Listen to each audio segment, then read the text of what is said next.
새벽 재단 쌓겠다. 마지막 사거리에서 신호등 앞에 권사님 만났는데 우리 같으면 대거 걱정부터 되잖아요. 부수이 오신 분 그렇게 눈이 많이 왔는데 저도 그래서 아이고 권사님 이런 날에 그냥 집에서 계시지 어떻게 오셨니? 그래도 은혜 받으러 가야지. 그러면서 딴 때보다 30분 일찍 출발하셨다는 거예요. 새벽 재단 쌓는 집에서. 그러면서 한 걸음 내디딜 때마다 한 걸음 내디딜 수 있는 힘 주세요. 힘 주셔서 감사합니다. 힘 주세요. 감사합니다. 그러면서 오셨다는 거예요. 사랑하는 여러분, 그 권사님이 예배당문 확 열고 들어오실 때 그 모습을 하나님께서 보시면 뭐가 아까워서 안 주시겠어요? 주시지. 저는 그래서 눈보라가 길 막고 가려도 주의 전 찾아온 여러분에게 그와 같은 은혜 주실 줄로 믿습니다. 그런데도 아직 얼굴들의 표정들이 집에서 부기자차를 드시고 오셨나? 끝나고 피자 사드려야 되나? 얼굴 좀 피셔. 은혜 베풀 자에게 은혜 베푸신다고 했어요. 사모하는 자에게 은혜 주신다고 했어요. 김충래 원사님, 장동훈 집사님 지난주에 못 뵀는데 오늘 뵈니까 너무 반갑고 우리 홍성원 원사님 안 올까 봐 되게 걱정인데 오셔서 더 반갑고 한 분 한 분 너무나 감사하고 은별이지? 은결이? 은별 목사님 잊어버리지 않았어. 일단 끝나면 기도받고 가요? 네. 전호자가 계신 분들은 인사 나누겠습니다. 잘 오셨습니다. 은혜 많이 받으세요. 사랑합니다. 감사합니다. 행복하세요.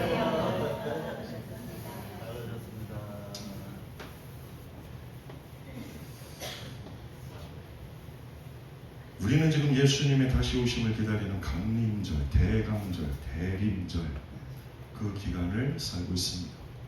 이 기간은 희생, 고난, 권위, 섬김을 상징하는 옆에도 이렇게 있죠? 보라색을 절기색으로 사용하고 그 성탄으로 오실 예수님 맞을 준비를 합니다.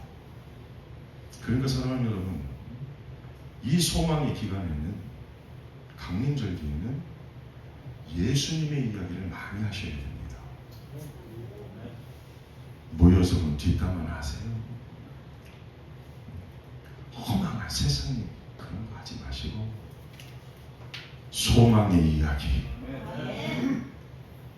예수님 당시에도 세상은 캄캄한 말세였습니다. 어렸을 때도 말세고 지금도 말세고 앞으로도 세상은 여전히 말세입니다. 예수님 당시에도 세상 캄캄한 말세였어요. 그러니까 예수님께서 소망으로 세상에 오신 겁니다.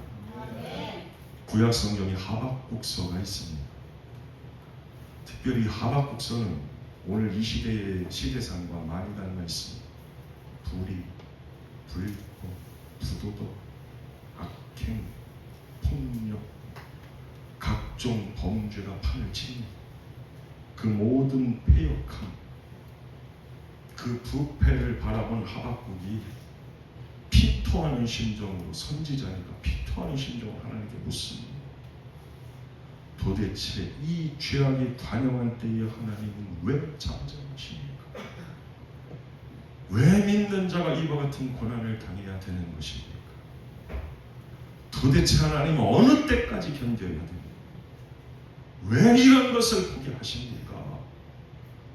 하박국이여 가슴 치고 탄식하면서 그 문제를 가지고 사람 찾아가고 무당 찾아가는 게 아니라 하나님을 찾아가서 하나님께 토해놓습니다. 사랑하는 여러분, 우리의 삶에도 여러 가지 어려움이 있고 문제가 있고 아픔이 있습니다. 답답한 일 만날 때 힘들고 어려운 일 생기면 하박국처럼 여호와여 하나님이시여.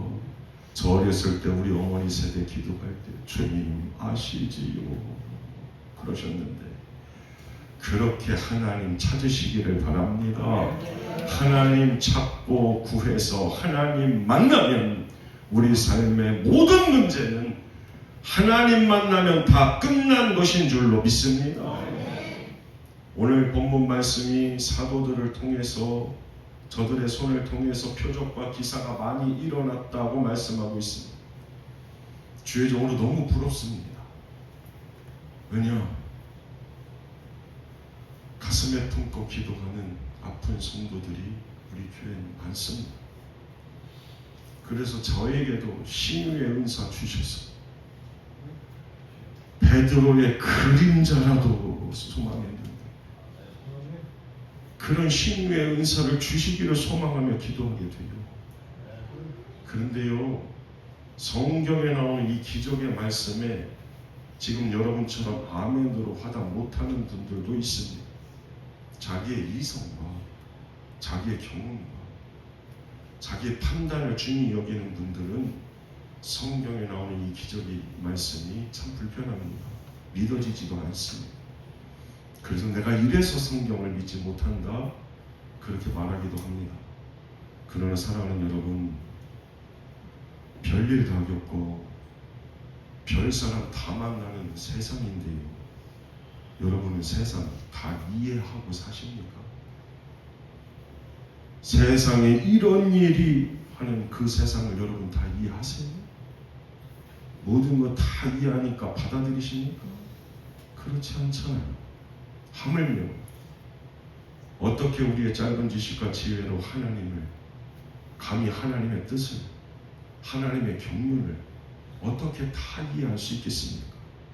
그리고 사실 다 모르기 때문에, 그래서 경외심을 가지고 하나님 앞에 나와서 지금 예배를 드리는 거잖아요.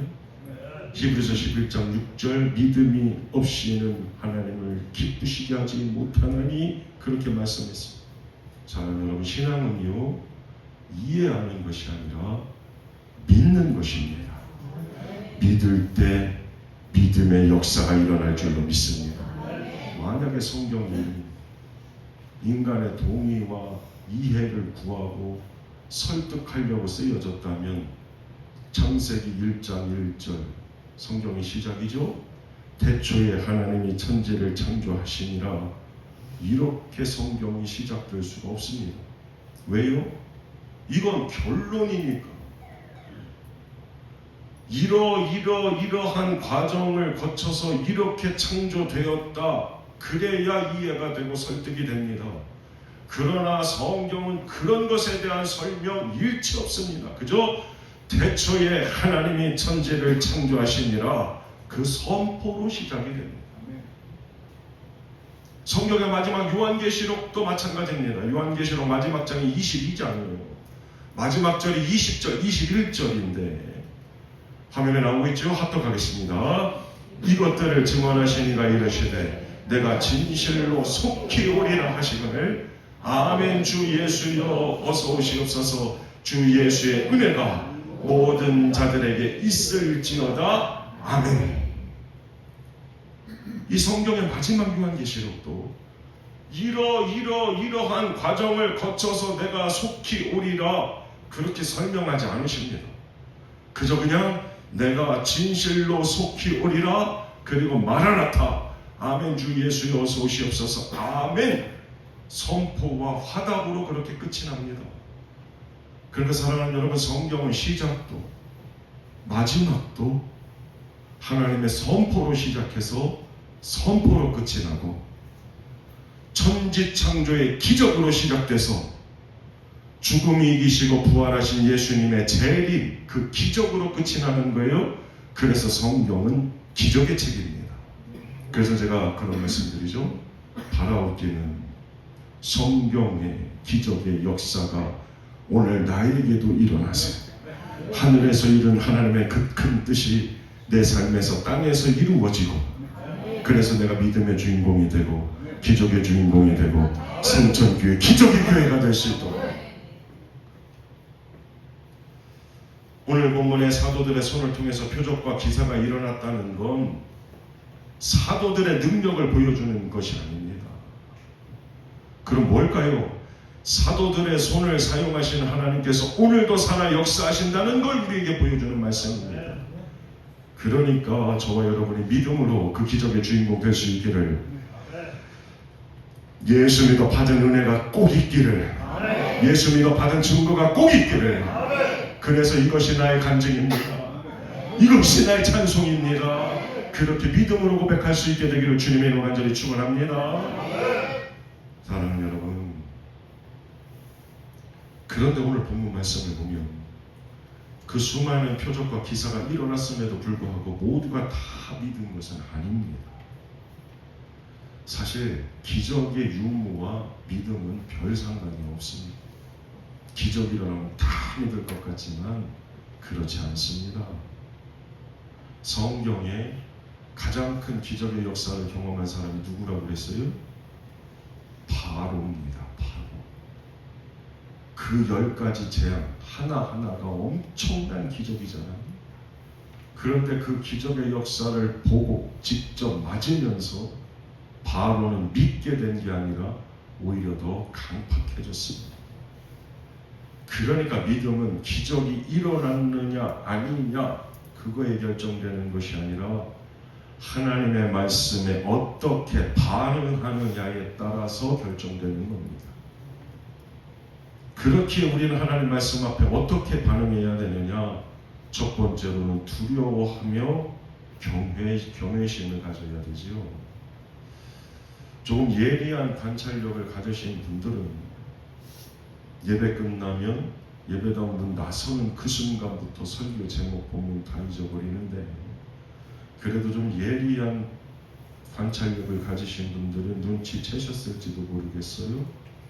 지난주 본문이 11절까지였습니다. 그런데 오늘 다시 본문이 11절부터 시작이 됩니다. 왜일까요? 11절 말씀이 그만큼 의미가 있기 때문입니다. 그래서 11절 말씀을 화면에 나오고 있죠? 다 같이 합독합니다. 온 교회와 이 일을 듣는 사람들이 다 크게 두려워합니다. 무슨 일 때문일까요? 그건 아나니아와 삽비라의 죽음 때문입니다. 다른 사람들은 몰라도 자신의 재산을 팔아서 얼마는 감추었어도 그래도 크게 헌금으로 드렸던 그들만큼은 천국 갈 줄 알았습니다. 그러나 저들의 마음은 거짓된 마음이었고 욕심이 가득했고 사탄의 지배를 받았고 결국 성령을 속였고, 그래서 저들은 심판받아 죽고 말았습니다. 그런 아나니아와 삽비라의 죽음을 보면서 사람들이 크게 두려워했다고 말씀하고 있습니다. 저는 이 아나니아와 삽비라의 죽음의 말씀을 통해서 마태복음 6장 19절로 21절의 말씀을 다시 한번 보게 되었습니다. 그래서 화면에 나오고 있죠? 다 같이 이 말씀 합독하겠습니다. 너희를 위하여 보물을 땅에 쌓아두지 말라. 거기는 좀과 동록이 해하며 도둑이 구멍을 뚫고 도둑질하느니라. 오직 너희를 위하여 보물을 하늘에 쌓아두라. 거기는 종이나 동록이 해하지 못하며 도둑이 구멍을 뚫지도 못하고 도둑질도 못하느니라. 네 보물 있는 그곳에는 네 마음도 있느니라. 아멘. 우리가 보물이라 여기는 헬라어 원어도 그렇습니다. 돈입니다. 물질입니다. 그 물질과 마음이 하나라는 말씀이죠. 그렇다면 사랑하는 여러분, 여러분의 마음은 지금 어디에 있으십니까? 저는 말씀에 비추어서 저를 봤을 때 그래도 제 마음은 교회에 있고 우리 아이들에게 있습니다.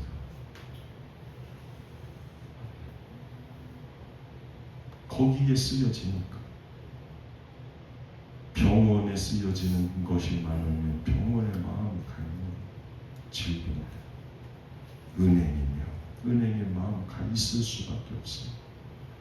그런 이 말씀은 진리의 말씀입니다. 그런데 사랑하는 여러분, 이 말씀 가운데 예수 믿어 구원받고 하나님 자녀 천국 백성 된 그리스도인은 보물을 하늘에 쌓으라 그렇게 명하시죠. 그런데 우리 생각에는 보물을 하늘에 쌓으라 그러면 하나님 위에서만인 줄 아는데 그렇지가 않습니다. 말씀 잘 보셔야 돼요. 그것은 곧 우리 자신을 위한 것입니다. 그래서 말씀 뭐라고 그러시냐면 너희를 위하여 보물을 하늘에 쌓아두라. 너희를 위하여. 그러니까 하나님께 나의 젊음과 시간, 물질, 몸을 들여 헌신하는 건 하나님만 위해서가 아니라 나 자신을 위해서이기도 하다는 말씀이죠. 사랑하는 여러분, 벌써부터 인상들이 별로 안 좋으신데 하나님께 드리는 헌금이요, 목사님 저도 사실 참 쉽지가 않습니다. 잘 들으세요. 목사가 헌금 설교하면 돈 밝힌다고 그러고 전혀 하지 않으면 가르치지 않는다 그렇게 말합니다. 사실 저는 그건 은혜 받으면 알아서 기쁨으로 자원해서 드린다 생각하기에 잘 하지 않습니다. 그렇지만 사랑하는 여러분, 분명히 말씀드려요. 이것 때문에 시험 드는 성도 있다는 소리 제가 들어서 말씀드리는 거예요. 내 가족 식구 중에 11조 떼는 거 받아들이지 못하는 분이 계시면요, 그 11조 가지고 싸우지 마세요. 그런 분은 먼저 내가 쓰는 것에서 11조 하면서 온전히 인가기도 돼서 하나님 앞에 11조 드릴 수 있도록 그렇게 중보하며 기도하는 것이 맞습니다. 그리고 오늘 본문과 연관이 있어서 제가 분명히 말씀드려요. 가슴 아픈 말씀이 될 수도 있어요. 체면에 11조는 하지 마세요. 11조처럼 보이는 11조도 하지 마세요. 그렇게 마지못해 억지로 아나니아와 삽비라처럼 헌금처럼 보이는 헌금 아닌 헌금, 그건 아닙니다. 그건요, 아무리 많이 드려도 하나님께서 연락하지 않으십니다. 예수님께서 가난한 과부가 드렸던 그 두렙돈을 얼마나 귀히 여기셨는지 이렇게 말씀하고 있어요. 누가복음 21장 1절로 4절입니다. 화면에 나올 거예요. 합독합니다. 예수께서 눈을 들어 부자들이 헌금함에 헌금 넣는 것을 보시고 또 어떤 가난한 과부가 두렙돈 넣는 것을 보시고 이르시되 내가 참으로 너희에게 말하노니 이 가난한 과부가 다른 모든 사람보다 많이 넣었도다. 그들은 그 풍족한 중에서 헌금을 넣었거니와 이 과부는 그 가난한 중에서 자기가 가지고 있는 생활비 전부를 넣었느니라 하시니라. 아멘. 이게 진정한 헌금입니다. 사랑하는 여러분, 마음이 담긴 물질 좀 하나님께서 명하신 대로 하나님 명하셔서 그래서 기쁨으로 감사로 하나님께 드립니다. 그렇게 당당하게 좀 고백할 수 있도록 제대로 하나님께 헌금으로 드려서 아나니아와 삽비라처럼 심판받지 마시고 하늘의 신령한 복도 받고 땅에 기름진 복도 받으시기를 주님의 이름으로 간절히 축원합니다. 한 발 더 나가서 하나님 말씀 앞에 우리가 어떻게 반응해야 되느냐? 말씀을 전하는 주님께 나아가야 돼요. 주께로 나아가야 돼요. 아나니아와 삽비라가 죽었습니다. 자연적인 죽음 아닙니다. 하나님의 심판입니다. 그리고 이어서 사도들의 손을 통해서 민간의 표적과 기사가 많이 일어나고 있습니다. 그렇게 초대교회에 하나님의 능력이 나타나고 있습니다. 그런데 놀랍게도 그 은혜 충만, 성령 충만의 현장에 여전히 믿지 않는 사람들도 있었다고 말씀합니다. 본문 12절, 13절 합독합니다. 사도들의 손을 통하여 민간의 표적과 기사가 많이 일어나매 믿는 사람이 다 마음을 같이하여 솔로몬의 값에 보이고 그 나머지는 감히 그들과 상종하는 사람이 없으나 백성이 징송하더라. 믿는 사람들도 있었지만 믿지 않는 사람들 그 나머지도 있었다고 성경 말씀하고 있습니다. 그렇다면 왜 이들은 믿지 못하고 나머지에 속하게 된 걸까요? 기적이 없었어요? 하나님의 능력이 나타나지 않았어요? 아닙니다. 지금 초대교회는 사도들의 손을 통해서 표적과 기사가 수없이 일어나고 있습니다. 그런데 왜 저들은 믿지 못했던 걸까요? 아나니아와 삽비라의 죽음을 통해서 두려움은 느꼈지만 저들은 주께로 나아가지는 않았기 때문에 그렇습니다. 본문 14절 믿고 주께로 나오는 자가 더 많으니 남녀의 큰 무리더라 그렇게 말씀하고 있는데 믿지 않는 사람들과 달리 믿는 사람들을 어떻게 설명하고 있어요? 주께로 나오는 자라고 그렇게 성경 말씀하고 있습니다. 그러니까 믿는다는 것은 주께로 나오는 것입니다. 믿으니까 주께로 나오셨잖아요. 예수께서 나의 구세주이심을 믿고 주께로 나오는 전도하면 사람들이 그래요. 어렸을 때 그래도 나 교회 다녀봤다고 가봤다고 지금도 하나님의 살아계심은 그냥 믿고 있다고. 그러나 그건 진정으로 예수 그리스도를 구세주로 믿고 영접한 구원받은 하나님의 자녀 천국 백성 된 건 아닙니다. 전에 섬기던 교회에서 코로나 직격탄 맞았습니다. 개척과 동시에 코로나가 창궐했습니다. 그런데요, 그때 교회들마다 대면 예배 못 드리고 비대면으로 예배 드렸지요. 이 성천 교회도 이렇게 중간중간에 스티커가 있는데. 그런데 저는 그때 그랬습니다. 52주 현장 예배로 주일 성수합니다.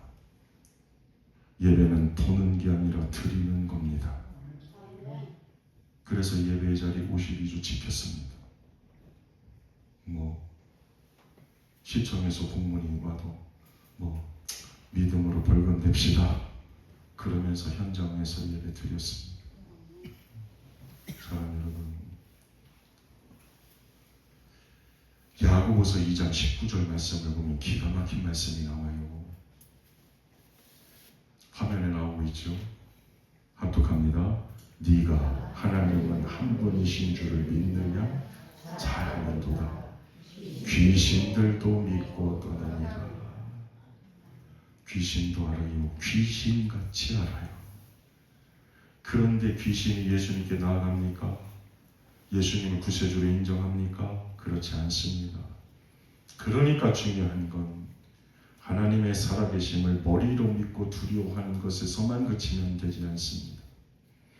오늘 본문에 소개된 나머지 사람들도 아나니아와 삽비라의 죽음을 통해서 하나님 살아 역사하시고 그래서 두려움은 느꼈습니다. 그러나 그들은 거기에서 그치고 말았습니다. 실제로 주께로 나오지는 않았습니다. 사랑하는 여러분, 오늘 이 말씀을 받는 우리는 어떻습니까? 우리도 예수 믿어 하나님 자녀 천국 백성이 되었습니다. 그 은혜와 사랑에 감사 감격해서 지금 우리는 명하신 바대로 성수주의를 지켜서 주의 전 찾아나와 예배를 드리고 있습니다. 그렇습니다. 사는 날 동안에 지금처럼 변함없이 입술의 고백만이 아니라 실제 마음의 주인도 삶의 주인도 예수님이 될 수 있기를 그렇게 믿음으로 반응해서 예배의 자리 십자가 앞에 주께로 더 가까이 나오는 귀하고 복된 믿음의 권속들이 다 되시기를 주님의 이름으로 간절히 축원합니다. 예배자에게 은혜와 복을 주십니다. 오늘 본문에 심지어 병상에 누워있는 채로 수많은 병자들이 주께로 나아갔다 그렇게 말씀하고 있는데 살만하고 아직도 의지할 것이 많아서 내려놓지 못한 사람들은 주께로 나가지 않았지만 병자들, 귀신 들린 자, 약한 자, 자기 자신을 의지하면서 실패한 자, 그 모든 자들은 다 주님 앞에 나아갔다고 그렇게 말씀하고 있습니다. 그래서 부족한 종 수도 없이 이 말씀을 드렸습니다. 나의 약함과 나의 부족함을 깨닫고 십자가 앞에 나와 겸손히 무릎 꿇으면 그 크고 능력 있으 전지전능하신 하나님께서 내 삶에 역사하시려고 일어서신다고 말씀을 드렸잖아요. 세상에 흠잡을 것 없는 성공한 인생, 수석장로가 누가 봐도 수석장로 되어도 손색 없는 바리새인 사두개인 물로 제자 삼지 않으시고 멸시받고 천대받는 어부와 세리들을 불러서 제자 삼으시고 잘나고 건강한 자들에게 아니라 약할 때 강함 되어 주시려고 병든 자, 상한 자, 슬픈 자, 괴로운 자, 외로운 자 그런 저들을 찾아오셔서 저들의 질병을 고쳐주시고 상한 마음을 위로해 주셨던 그 주님, 대강절기에 화려한 예루살렘 성전이 아니라 베들레헴의 마구간에 오신 예수님이니까 오늘 저는 예수님이 다시 오신다면 이 승천제단에 연약하고 부족한 우리를 고치시고 부르시고 쓰시려고 눈물 닦아 주시려고 이곳에 오실 줄로 믿습니다. 그러니까 사는 날 동안에 그 은혜의 현장, 그 축복의 현장에 있는 저와 여러분이 될 수 있기를 주님의 이름으로 간절히 축원합니다.